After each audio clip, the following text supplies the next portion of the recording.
Bonjour et bienvenue dans Tips numéro 7.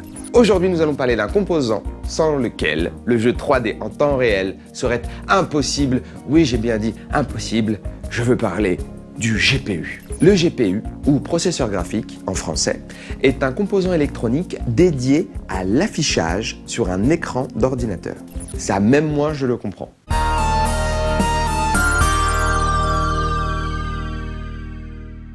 Sa fonction première est de fournir à l'écran les données d'affichage. Par exemple, le bureau de votre système d'exploitation, ou alors les vidéos que vous regardez, ou les fenêtres de vos logiciels. On essaye de donner un petit peu de classe à cette émission. Le GPU est un processeur ultra spécialisé. Presque méga, pas encore, mais ultra. Donc, comme il est spécialisé, il permet de libérer de nombreuses ressources du processeur principal, comme tout le monde le sait. Pour mieux comprendre son histoire, remontons dans le temps.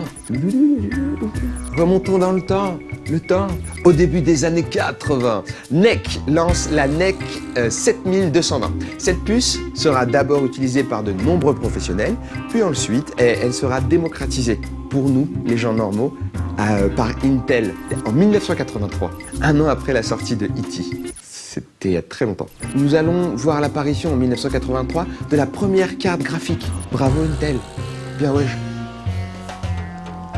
Les premiers GPU se concentrent sur l'optimisation de l'affichage en 2D, tracer des formes géométriques, accélération des GUI. Ouais, GUI, on peut aussi traduire par interface graphique en français. Tout ceci grâce à un procédé très en vogue à l'époque qu'on appelle le bitmap.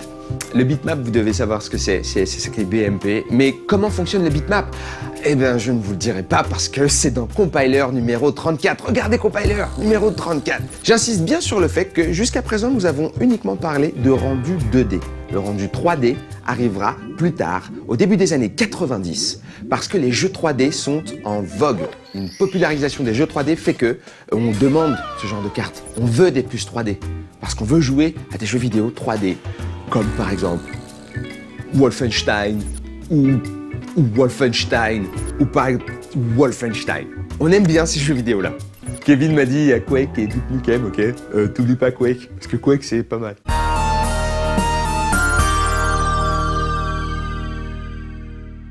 Mais pour jouer à ces jeux vidéo en 3D, il faut une carte supplémentaire. Il fallait ajouter une carte 3D à l'époque. Oui, carte 2D plus carte 3D. Comme par exemple la Voodoo de 3DFX. Il faudra attendre 1996 pour que Rendition, c'est le nom, il faut le dire en anglais, je suis désolé, Rendition, fournisse une carte combinant à la fois l'accélération 3D et 2D.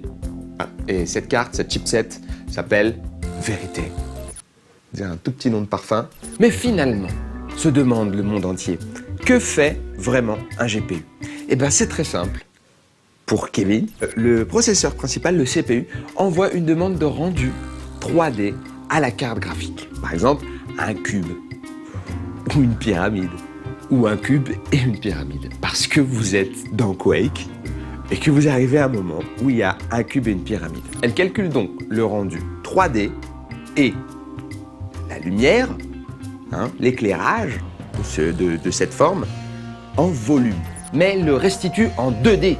Et oui, car les écrans sont des surfaces planes. Parce que si c'était en 3D, on pourrait toucher ce qu'affiche l'écran. Normalement, c'est simple. 2D plat, 3D, on peut toucher. L'affichage du rendu 3D vous permet de profiter de vos jeux dans les meilleures conditions. Mais ce n'est pas tout. De nos jours, les GPU sont tellement puissants qu'ils peuvent servir d'autres buts. Comme dit plus tôt, le GPU est un processeur ultra spécialisé. Ce qui veut dire qu'il excelle dans certains domaines précis.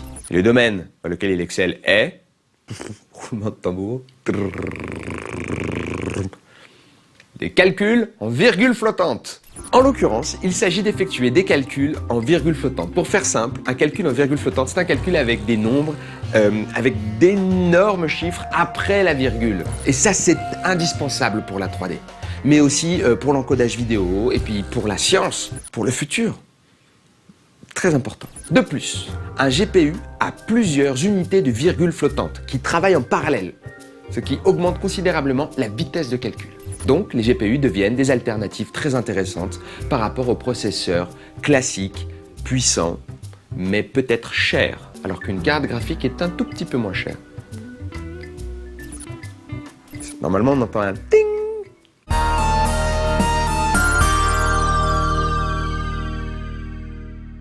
Et je pense qu'on va s'arrêter là pour cet épisode parce que j'ai chaud. Donc, j'en entends bien sûr certains déjà se plaindre, car nous n'avons pas parlé en détail de la gestion de l'éclairage des scènes en 3D, des shaders, ou même des API, de DirectX ou OpenGL. Mais ne vous inquiétez pas, ces sujets seront abordés dans le futur. Plus tard. J'essayais de donner un truc dramatique, un peu comme dans Futurama, mais on va les aborder plus tard. C'était Tips, et c'était tout.